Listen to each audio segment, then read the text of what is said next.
Hey everyone. Before jumping into today's story, I just wanted to take a quick moment to say a massive thank you to each and every one of you for helping me reach 30 subscribers. Your support means so much, and I'm beyond excited to have you all along for this journey. This is just the beginning, and I can't wait to bring you even more awesome content. Without wasting any time, let's jump right into the story. It started like any other Friday night. I was sitting in my dimly lit apartment, scrolling aimlessly through the same mind-numbing feeds on my phone. My best friend Derek had been missing for 2 weeks. The police were running in circles, following dead-end leads, and his family was devastated. The thought of never seeing him again clawed at the back of my mind. He wasn't just a friend. He was like a brother to me. Derek and I had grown up together. From climbing trees in the park to navigating adulthood, we were inseparable. So when he vanished without a trace, it felt like a part of me had gone missing too. That night, something gnawed at my gut, a mix of guilt and obsession. I couldn't just sit around anymore. I had to do something, even if it was reckless. Derek had always been fascinated by the darker corners of the internet, the places most people avoided. He once joked that the dark web was like a digital haunted house. "You'll find all sorts of twisted stuff," he'd said, laughing, his eyes gleaming with curiosity.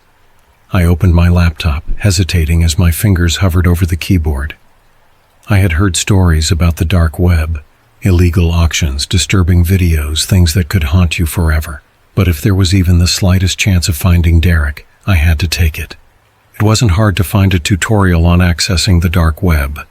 Within an hour, I had downloaded the necessary software, masked my IP, and entered a world I instantly regretted seeing.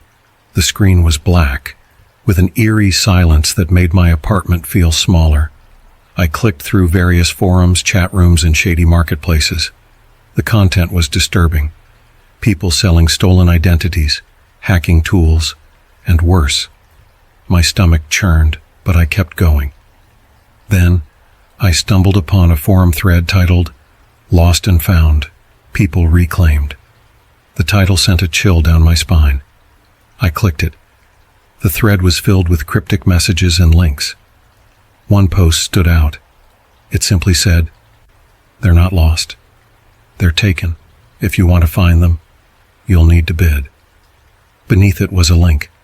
My gut screamed at me to stop, but curiosity and desperation drove me forward. I clicked the link, and my screen went black for a moment before loading a new page. The page was titled, "Reclaimed Auctions." The layout was crude but functional. A list of names appeared, each linked to a profile. A timer at the top of the page ticked down ominously. It wasn't hard to figure out what was happening. People were being sold. My breath caught when I saw Derek's name. There it was, bold and unmissable. Subject number 247, Derek Vaughn. I clicked on his profile, my heart pounding. A picture of Derek appeared.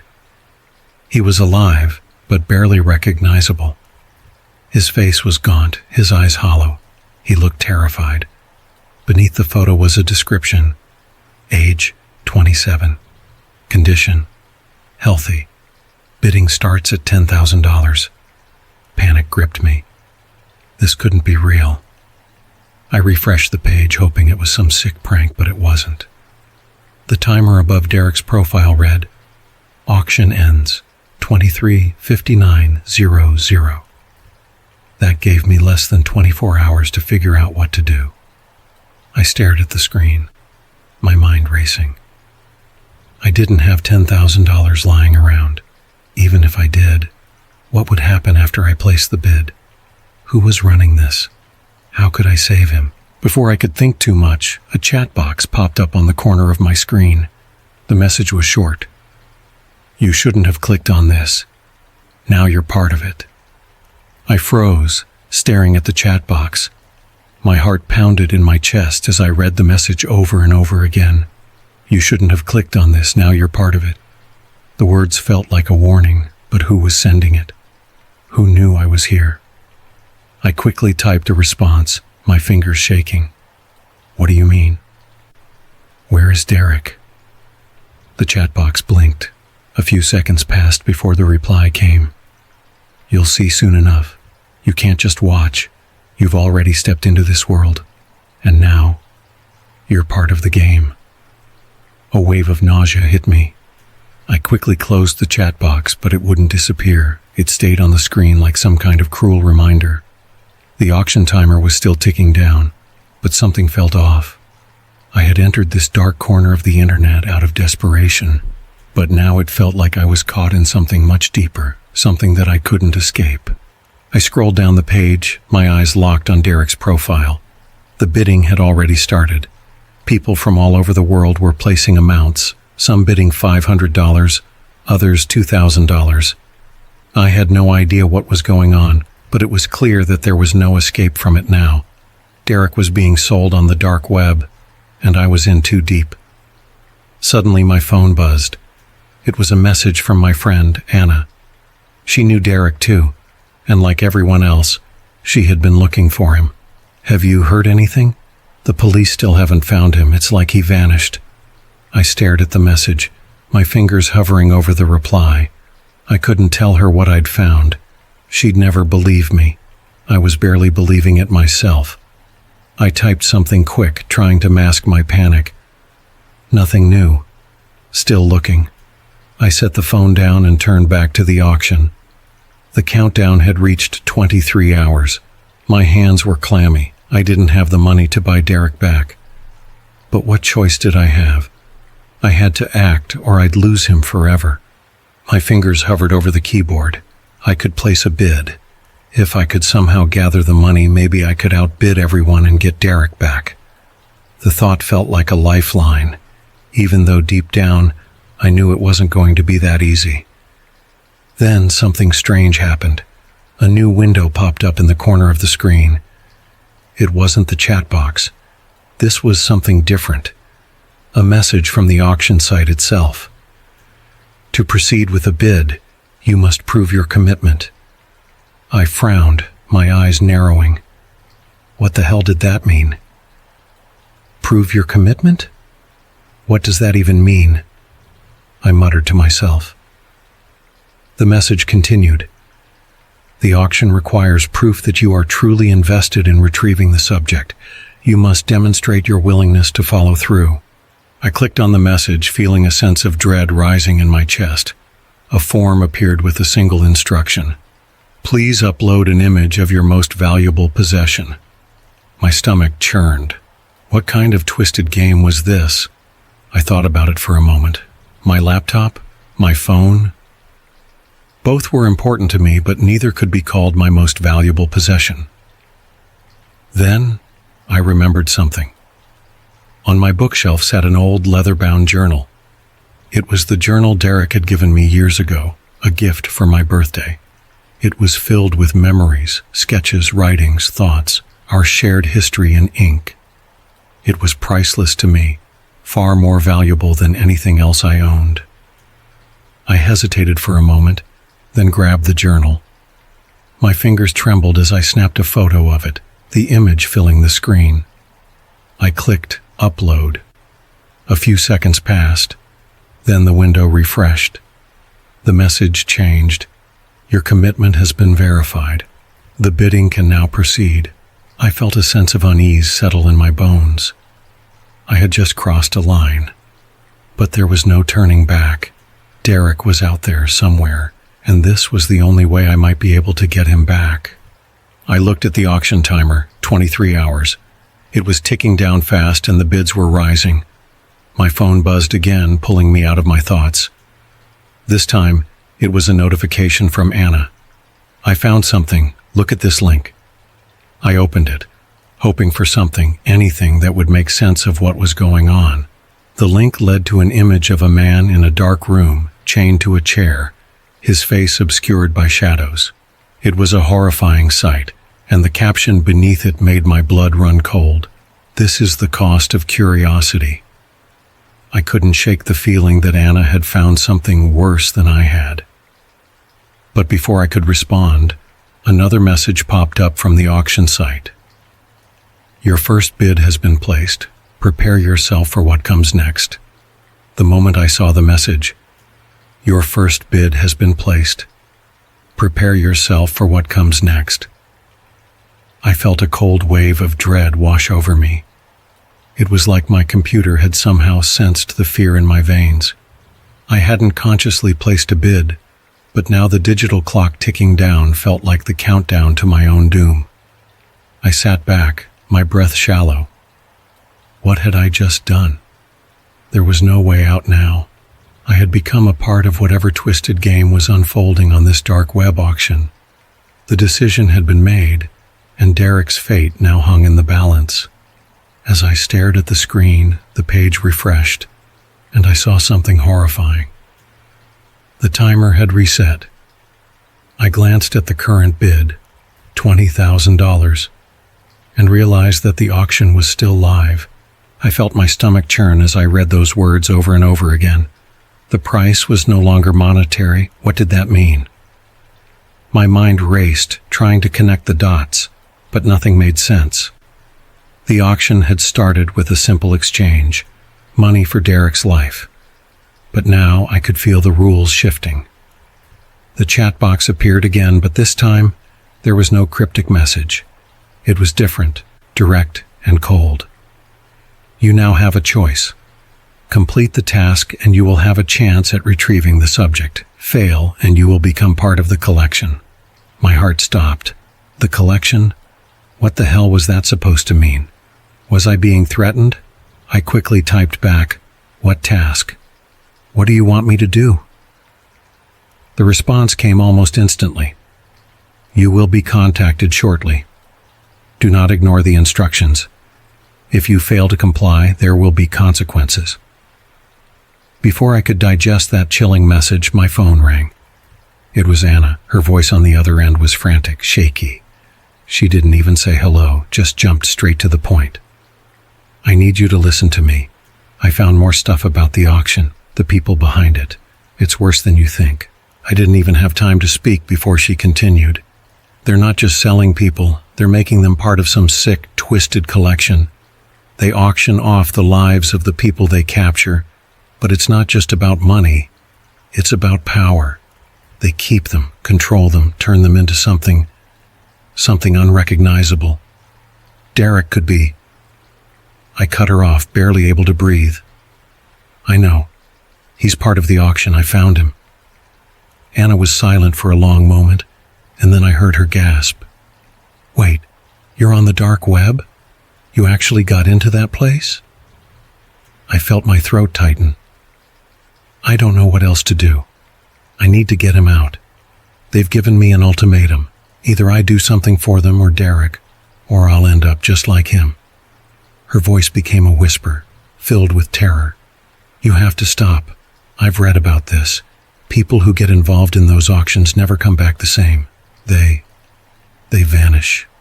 Or worse. Before I could reply, a notification popped up on my screen. Your task has been assigned. I quickly read it aloud to Anna, who went silent as she listened. Your task is simple. You must retrieve the key. It is locked inside a room. You must find the key before the timer runs out. The key is the only way to free the subject. Time begins now. The message ended, and I felt a heavy weight settle over me. A key? What kind of task was this? What room? And why was there no explanation? I turned to Anna, my voice shaky. I don't know what to do. This feels like a trap. There was a long pause. Then Anna spoke again, her voice barely above a whisper. I don't know if you can get out of this. But listen, if you find a way, if you somehow get to Derek, you need to bring him to me. Get him out of there. Her words were a lifeline, a shred of hope in the middle of this nightmare. But I didn't know if hope was something I could afford anymore. Before I could respond, the screen on my laptop flickered. The auction page had been replaced with a new window. A map. It was a location. A place in the city. My blood ran cold as I recognized the name. It was a warehouse on the outskirts, an area known for its desolation. The task had already begun. The key was waiting for me. but I had no idea what kind of hell awaited me inside that building. The timer was ticking down, and as I shut my laptop, I felt a heavy hand grip my heart. I had no choice. The moment I closed my laptop, the weight of what I had to do hit me like a freight train.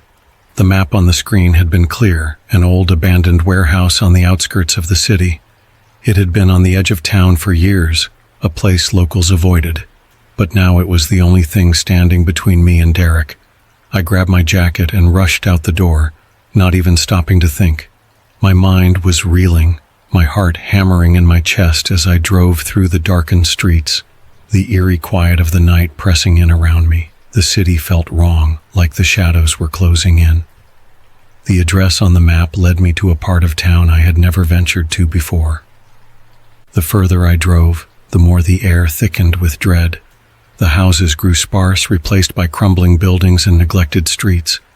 My headlights caught the skeletal remains of old structures, decaying in the night. This was the edge of the world, the place where no one dared go, and now I was headed straight into it.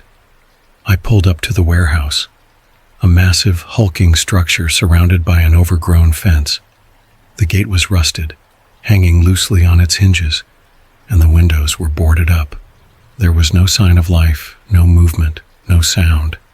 Yet, I couldn't shake the feeling that I was being watched. My pulse quickened. I wasn't alone. I got out of the car, the air cold against my skin. The silence was oppressive. Every step I took toward the door seemed to echo in the empty night.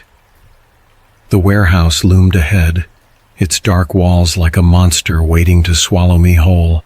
As I reached for the door, my phone buzzed in my pocket. It was Anna again.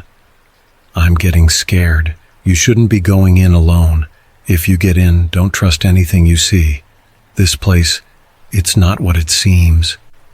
I stopped in my tracks, the warning gnawing at my insides. I wanted to call her back, tell her I'd be fine. But something about the situation felt different now.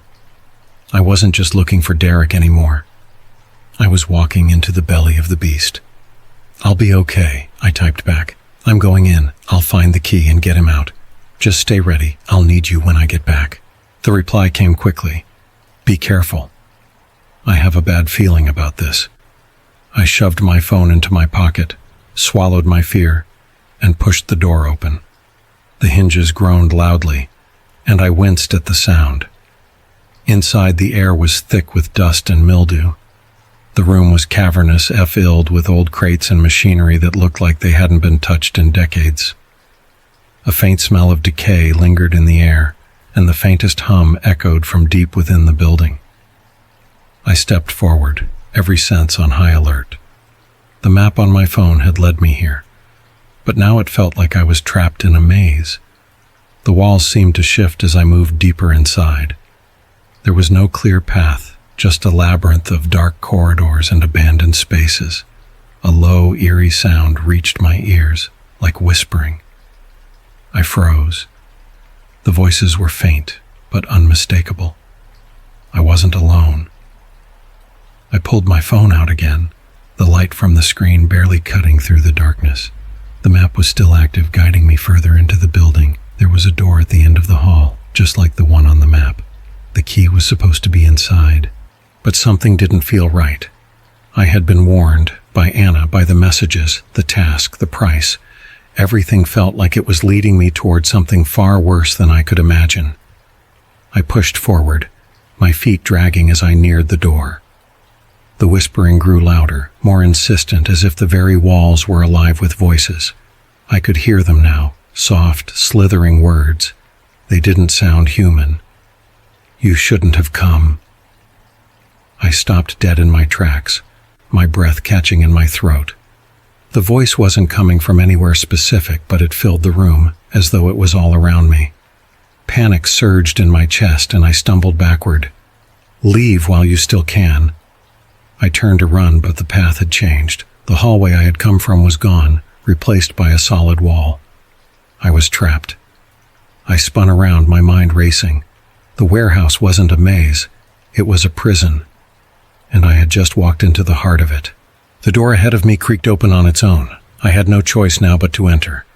I could feel the pull, an unseen force driving me toward it. The whispers were growing louder, more frantic. They sounded desperate, almost pleading. Inside the room was a small table with a single object resting on it, a key. The sight of it was like a breath of fresh air. I reached for it, but as my fingers brushed the cold metal, a voice echoed in my mind. It's not just a key, it's a choice. I pulled my hand back, suddenly unsure.